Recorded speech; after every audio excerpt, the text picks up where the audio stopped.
We're starting to reach the point of the fantasy football season where every win matters, where good teams, start to make a run towards the playoffs, towards a fantasy football championship. The only thing that we want as fantasy owners, we want to see the players that we invested in, that we drafted, play well, go off, have a huge game. That's all we want. That's all we ask for every Sunday, is for our team to go crazy, to beat your friend, to just feel really good on Sunday, to not be stressed, to be relaxed. That's all we want. And I truly think that if you have a couple of these guys on this list, you're going to have a relaxing, fun, enjoyable Sunday, because I think these 10 players are going to go off in week 9 of fantasy football. Let's start with my bold call of the week, and it's Kenneth Walker. It's happening this week. If you're a Walker owner, he's going to have a big game. I'm telling you, I know it's been brutal. If you drafted him, it's been a really tough year. The Seattle Seahawks coaching staff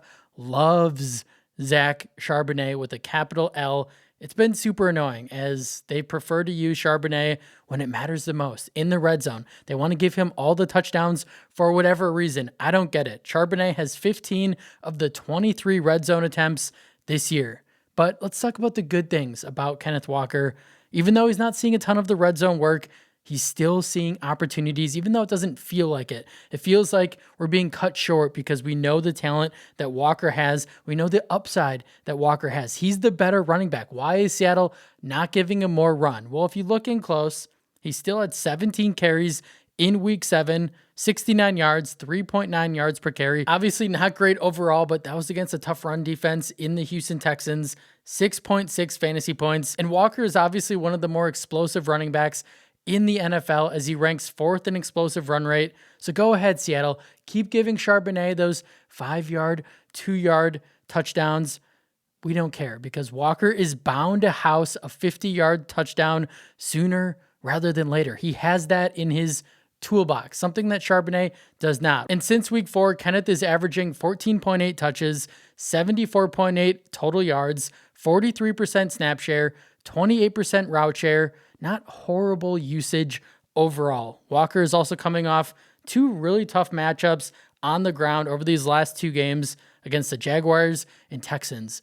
Both have really good run defenses, but in week 9, it's going to all open up for Walker, because they get the good old Washington Commanders, who are not a great run defense overall, as they rank in the bottom 10 in fantasy points allowed to running backs this season. So if you have Walker on your team, it's been rough, it's been brutal, I get it, but keep the faith in Walker. I do think he has a big game in week 9. I also really do like betting on players coming off a bye week. They're refreshed, they're rested, they're ready to go, and I think Walker rewards you guys if you start him on Sunday Night Football. All right, moving on to our next guy, Marvin Harrison Jr., another guy you drafted. He's been a massive disappointment so far in year 2.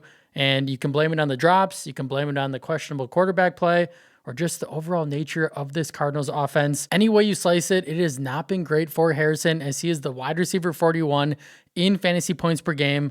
And the last 2 weeks without Kyler Murray on the football field, believe it or not, have not helped. Harrison has been really bad. He has a combined 4 receptions for 90 yards, 0 touchdowns, 13 fantasy points over those last 2 games without Murray, with Jacoby Brissett under center, who, if we're being honest, Brissett looks like the better quarterback right now for this offense, but it's kind of hurt Harrison's overall upside. Kyler Murray, we don't know. Is he going to be playing this week? I'm recording this video on Thursday, so we really don't know if Kyler's starting or not.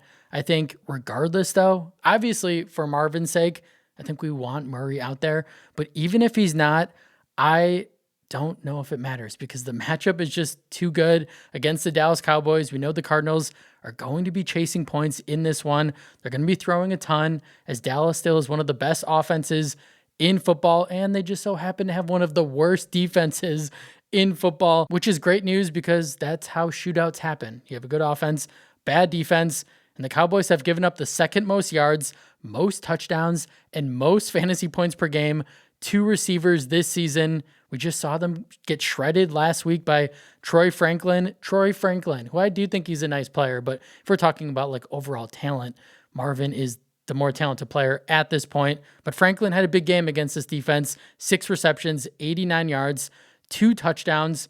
I think Harrison can expose this weak Cowboys secondary in week 9.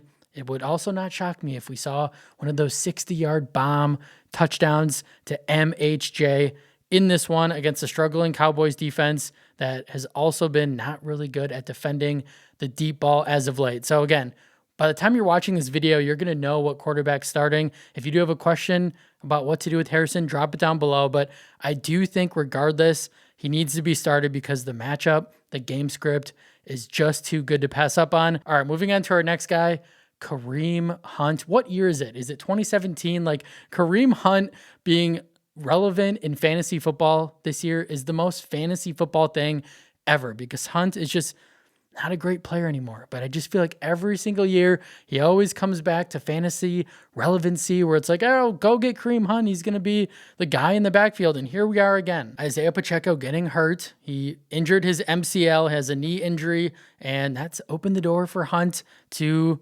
regain the starting role in this offense. We know Hunt doesn't have that explosiveness, that juice that he once did now at the age of 30, as he sports a 10% missed tackle rate, along with 2.16 yards after contact per attempt. Those are both less than ideal numbers. And the reason why I'm telling you that is because it really doesn't matter that Hunt is not going to be super efficient. He's on one of the best offenses in football. He's going to see a ton of volume, and he just has a knack for the end zone. We know he scored 2 touchdowns last week. He's going to continue to score those short yardage touchdowns. He had a strong performance, though, in last week. He did look solid. 9 carries for 40 yards, a touchdown, 4.4 yards per carry, and then he had that receiving touchdown for 2 yards, 17.2 fantasy points.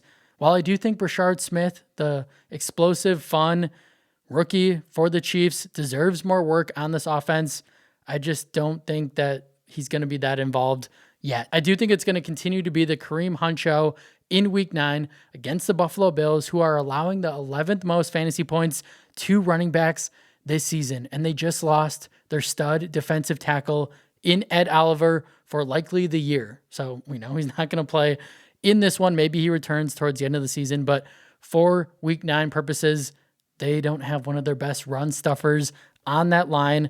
And so what's going to happen? Kareem Hunt is going to see a ton of volume. He's not going to be efficient, but he's probably going to get into the end zone, a couple of catches. He's going to be serviceable in fantasy this week. And if you picked him up or if you've been stashing him on your bench, you are very happy about it. And let's not forget, Kareem was the RB13 in fantasy points per game from weeks 5 to 12 last year without Isaiah Pacheco. And yeah, he averaged 3.6 yards per carry, and it didn't matter. RB13 because of the volume, because of the touchdowns, because of the receptions that he's likely going to get. So if you have Kareem, it's probably going to be ugly. But in fantasy football, it doesn't matter how you do it. As long as you get it done, you rack up fantasy points. That's all that matters. So yeah, Kareem Hunt, welcome back to the fantasy world. You are very startable this week. All right, moving on to our next guy, Nico Collins, another guy who's been really quiet. You spent a round 1 pick on Collins this summer, and you have been pretty upset with what he's done so far this year because it's been a whole lot of nothing. But the last couple of weeks, this Houston Texans offense might have taken a turn for the better. Let's not get too excited, but they have looked solid as of late. CJ Stroud and company, they've looked like they have improved. I think a lot of the problems on this offense, a lot of the blame deserves to go on offensive coordinator Nick Caley, who just has not been great. I feel like the Texans cannot figure out how to hire the right OC. It's been really bad these last couple of years, but maybe Caley can turn this ship around and really turn this offense around because we know the talent that they have. CJ Stroud, he's also been kind of the problem. He's been a little rusty, a little bit shaky to start the year, but we know the talent he has. We know the talent that Nico Collins has. If they can figure this out, like turn back to last year. I know it's a different offensive coordinator, but Nico and Stroud were unstoppable until Collins injured his hamstring. Like they were really good. I do think that they can get back to those ways the second half of this year. And if that happens, you're going to be really happy because Nico could absolutely explode. I do think the young talent in this Texans wide receiver room in Noel, Higgins, Hutchinson should help take some of the pressure, some of the attention off Nico Collins, which might result in a lot of success for the talented receiver. I think that Collins is due for a big game. He's only gone over 100 receiving yards once so far this year. You don't love to see that, but I do think that changes in week 9. It's a tough matchup against the Denver Broncos. It's a really good defense, but guess what? Their best player on defense, cornerback Pat Surtain, not playing in this one. So that is phenomenal news for Collins. Their secondary is still good, but the secondary is run by Surtain. If Surtain is not there, they are going to be a vulnerable unit, and I think that Houston, Stroud, Collins can exploit them. I think Nico is going to have a monster game coming off that concussion in week 9. I think he comes through for you in a massive way and has likely his best game of the year, even in a matchup that doesn't look great on paper. But without Surtain, like I said, you can absolutely start Nico with confidence in week 9. All right, moving on to our next guy, Bam Knight, the running back for the Cardinals, who's been the best back since Trey Benson went down and should continue to see the lion's share of the work out of the backfield. You see what we're doing here? We're starting players who play the Cowboys defense, because whether Bam Knight is that great of a running back, he's playing Dallas, who is terrible at everything on defense. They're horrible.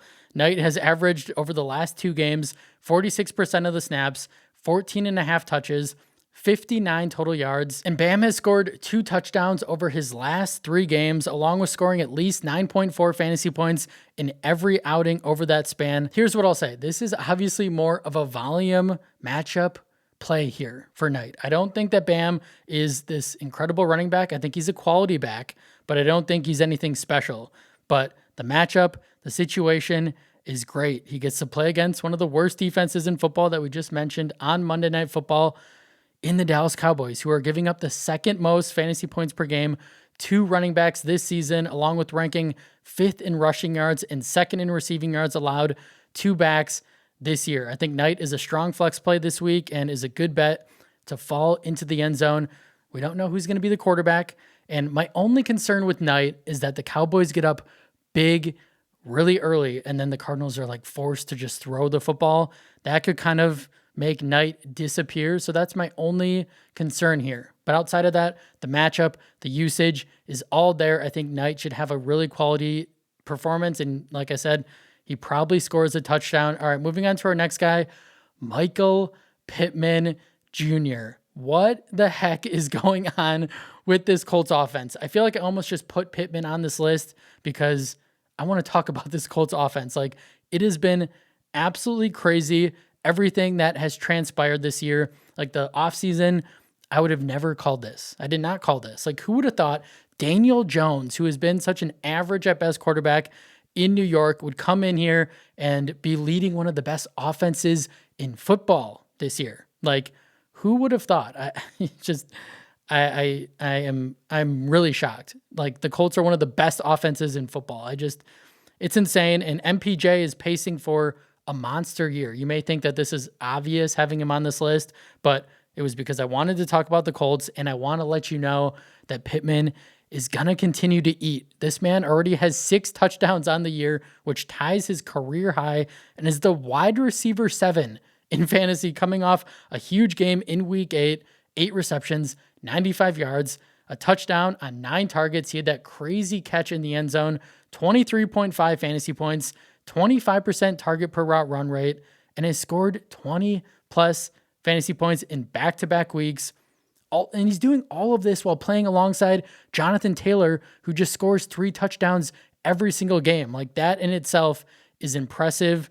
And like I said, you're obviously starting Pittman, but I'm here to assure you that he's going to continue to ball out in week 9 against the Pittsburgh Steelers, who have been very suspect as of late against the pass, and they've allowed the 5th most fantasy points to receivers this season. If you drafted Pittman, kudos to you, because he is honestly looking like one of the biggest steals in all of fantasy football drafts this year and is primed to go off yet again. All right, moving on to our next guy, Chase Brown. This is another situation that is kind of mind-blowing to me. Like, Brown has been balling out since Joe Flacco took over as QB1 in Cincinnati. Brown had his best game of the season in week 8, 12 carries, 73 yards, touchdown, 3 receptions, 32 yards, another touchdown, 25.5 fantasy points.